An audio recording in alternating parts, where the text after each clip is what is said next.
नमस्ते बच्चों कक्षा 4 में आज हम पढ़ेंगे हिंदी व्याकरण पुस्तक से पाठ 2। पाठ का नाम है वर्ण विचार। सभी ध्यान से सुनेंगे और समझेंगे। जब हम बोलते हैं तो हमारे मुख से, मुख मतलब मुंह से कुछ ध्वनियाँ निकलती है। ध्वनि का मतलब होता है आवाज़। जैसे हाथी।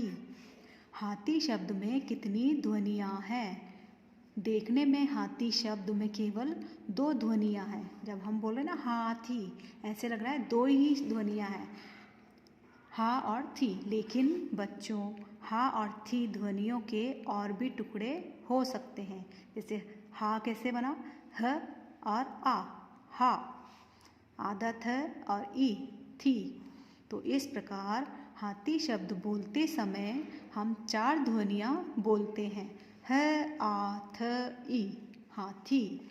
इन ध्वनियों के और टुकड़े नहीं हो सकते। ये जो चारों ध्वनियाँ हैं, ये सबसे छोटा रूप है। इससे और छोटा रूप नहीं हो सकता है। तो ये सबसे छोटी ध्वनियाँ हैं। परिभाषा। भाषा की वह सबसे छोटी इकाई या ध्वनि जिसके और खंड मतलब टुकड़े नहीं किए जा सकते, उसे वर्ण या अक्षर कहते हैं। वर्ण होते हैं भाषा की सबसे छोटी इकाई है, इसके और टुकड़े नहीं हो सकते हैं। वर्ण के भेद। हिंदी भाषा में वर्णों को 2 भागों में बांटा गया है। कौन कौन से भाग है? 2। पहला है स्वर, दूसरा व्यंजन। हम पढ़ेंगे सबसे पहले स्वर।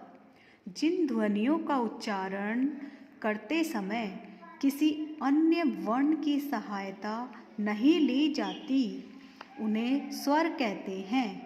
हिंदी में 11 स्वर है। कौन कौन से हैं 11 स्वर?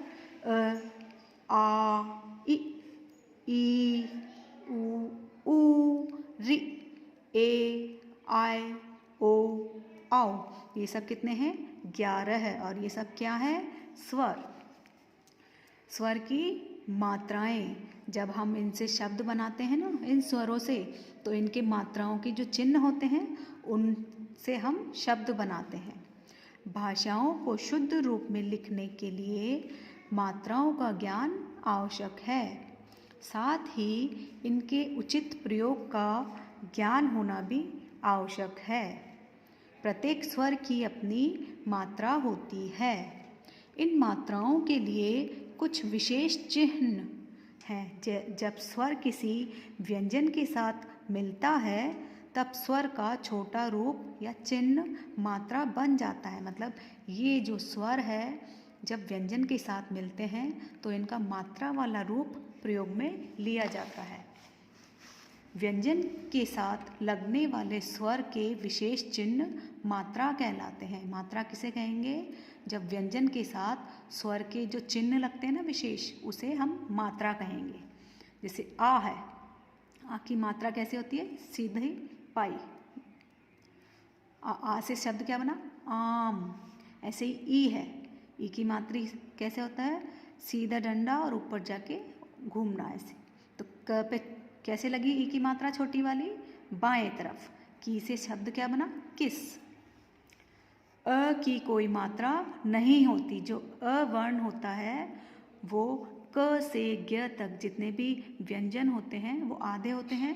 तो अ उनमें मिल जाता है, तब वो सभी व्यंजन पूरे हो जाते हैं। तो अ की कोई मात्रा नहीं है। अन्य स्वरों की मात्राएं निम्नलिखित है। बाकी की जो स्वर है ना, अ के अलावा आ से औ तक, इनकी जो मात्राएं हैं इस प्रकार है। और ये व्यंजन से मिलेगी और व्यंजन से हम मात्रा को मिला के शब्द बनाएंगे। पहले है स्वर, फिर उसकी मात्रा, फिर है व्यंजन। और जब मात्रा और व्यंजन मिल जाते हैं तो कौन सा शब्द बनेगा और उनसे नए शब्द कौन से बनेंगे? पहला है अ की कोई मात्रा नहीं होती है। ये क से ज्ञ तक जो आधे वर्ण होते हैं व्यंजन, उनमें मिलते हैं तो जो आधे वाले व्यंजन हैं वो पूरे बन जाते हैं। जैसे म में अ मिला तो म पूरा बन गया। म से शब्द क्या बने? मन, मत। अब है आ। आ की मात्रा इसको बोलते हैं खड़ी पाई। अब 6 व्यंजन है, इसमें आ मिला, 6 में आ मिला तो छा।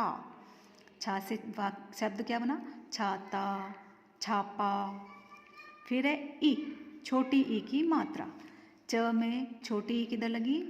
बाएं तरफ, नीचे से ऊपर। ची से चिड़िया, चिट्ठी। ये जो मात्रा है क से ग तक सभी व्यंजनों में लगा के हम शब्द बनाते हैं। फिर है छोटा ऊ। प पे छोटा ऊ नीचे की तरफ बाएं तरफ लगेगा, घूमेगा। प से पुराना, पुत्र। फिर है बड़ा ऊ। बड़े ऊ की मात्रा किसी भी व्यंजन के नीचे दाएं तरफ लगाई जाती है। क में ऊ मिला है तो कू। कू से शब्द क्या बने? कूद, कूप। फिर है रि। रि से ऋषि, रि। इसकी मात्रा भी सभी व्यंजनों के नीचे लगाई जाती है और सीधी तरफ ये घूमती है। क में रि की मात्रा लगाने पे बना क्री। क्री से कृपा, कृषक। फिर है अय। अय की मात्रा किसी भी व्यंजन के ऊपर एक लगाई जाती है। स पे अय की मात्रा लगाने से बना से, सेवक, सेना। फिर है आय। किसी भी व्यंजन पर अय की 2 मात्रा लगाई जाती है। जैसे म में अय मिलाने पे बना मैं, मैं से मैना, मैडम। ओ, ओ की मात्रा। ओ की मात्रा किसी भी व्यंजन के सीधी तरफ लगाई जाती है और खड़ी पाई से ऊपर तक जाती है। ब में ओ मिलाने पे बना बो, बो से बोलना, बोतल। आगे है आओ। आओ की मात्रा भी किसी भी व्यंजन के दाईं तरफ लगाई जाती है और ऊपर 2 मात्रा लगती है। ख में आओ मिला तो खाओ, खौलना, खौफनाक। तो हमने क्या पढ़ा? अ से औ तक की मात्रा व्यंजन में मिलती है तो हम नए नए शब्द बनाते हैं। आगे हम पढ़ेंगे र पर ऊ और ऊ की मात्रा नीचे नहीं बीच में लगती है। क से ग तक सभी में ऊ की मात्रा नीचे लगती है, परंतु जो र होता है, र वर्ण में ऊ की मात्रा बीच में लगती है। तो आधा र में ऊ की मात्रा लगाएंगे छोटी वाली तो ऐसे घूम के लगेगा, ठीक है। और बड़े ऊ की मात्रा लगेगी तो ऐसे घूम के लगाएंगे। आगे हम पढ़ेंगे मूल रूप से स्वरों का प्रयोग। स्वरों का प्रयोग मूल रूप से भी किया जाता है। ये सभी स्वर है अ, आ, ई, ऊ, री, ए, ऐ। और स्वरों का मूल प्रयोग मतलब इन सब से भी शब्द शुरू होते हैं, मतलब कि इनमें व्यंजन नहीं मिले हैं। इन जो नए हम स्वर से शब्द बनाएंगे वो डायरेक्ट इनसे ही शुरू होते हैं। जैसे अ से अनार, अमरूद, अजगर, अब। आ से आम, आजकल, आन, आप। ई से इमली, इच्छा, इनकी, इसकी। ई, ईख, ईश्वर, ईद, ईसाई। फिर है छोटा ऊ, उल्लू, उसका, उनकी, उच्च। फिर बड़ा ऊ, ऊन, ऊपर, ऊषा, ऊर्जा। फिर है रि, ऋषि, ऋण, ऋषभ, ऋतु। ए, एडी, एक, एकता, एक तारा। फिर है आय, ऐनक, ऐसा, ऐश्वर्य, ऐब। तो हमने क्या पढ़ा? स्वर और व्यंजन मिलके तो बनते ही हैं शब्द। कुछ स्वर होते हैं ना, उनसे भी शब्दों की शुरुआत होती है जो मूल रूप से प्रयोग में लिए जाते हैं। आगे हम पढ़ रहे हैं ओ, औखली, औला, ओस, और। फिर है औ, औरत, औजार, औषध, और। अभी तक हमने स्वर और व्यंजन के बारे में पढ़ा। अब हम पढ़ेंगे अंग, अनुनासिक और अह। इन स्वरों का स्थान स्वर के बाद और व्यंजन से पहले आता है, मतलब ये स्वर और व्यंजन के बीच वाले होते हैं और इन्हें क्या बोलते हैं? अयोग वाह। अंग, इन्हें अनुस्वार कहते हैं। इसे क्या कहते हैं? अनुस्वार।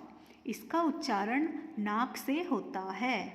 अंग का चिन्ह इस तरह होता है, मतलब कोई भी व्यंजन वर्ण लिख के शिरोरेखा होती है ना, कोई भी शब्द के ऊपर जो डंडी खींचते हैं उसे बोलते हैं शिरोरेखा। तो अंग की मात्रा किसी भी व्यंजन के ऊपर लगाई जाती है। जैसे इसको नहीं बोलेंगे तो हम कैसे बोलेंगे? हस।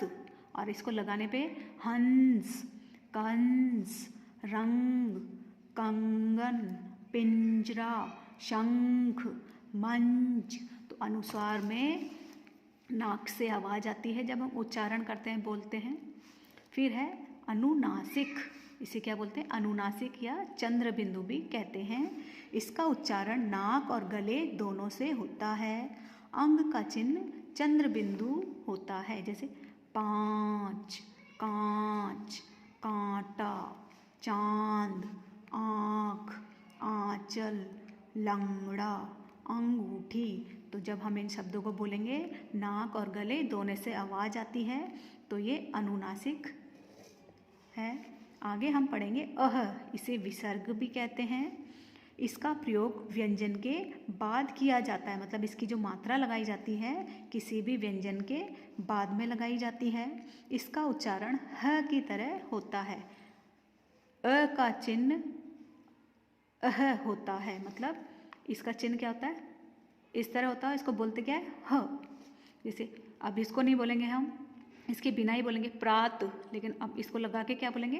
प्रातः, अतः, दुख, प्रायः, संभवतः, शनेः, नमः। अनुस्वार और विसर्ग स्वरों की सहायता के बिना नहीं बोले जा सकते हैं। ये जो अनुस्वार और विसर्ग है स्वरों की सहायता से ही बोले जाते हैं। सिर्फ इसका कोई मतलब नहीं है, जब ये मिलेंगे ना तभी ये बोले जाएंगे। अतः इन्हें स्वर और व्यंजन से अलग अयोगवाह कहा गया है। अंग्रेजी भाषा के प्रभाव के कारण आ पर आधा चांद को भी स्वर में लिया गया है। इससे शब्द कौन से बने? Ball, doctor, office, box, doll. तो बच्चों, इस वीडियो में हमने समझा वर्ण क्या है, कौन कौन से होते हैं, और व्यंजन और स्वर मिलते हैं तब जो नए शब्द बनते हैं उनके बारे में पढ़ा। मूल रूप से स्वरों का प्रयोग पढ़ा। अयोगवाह, अनुसार और अनुनासिक के बारे में समझा। आगे का जो पार्ट है हम नेक्स्ट वीडियो में पढ़ेंगे।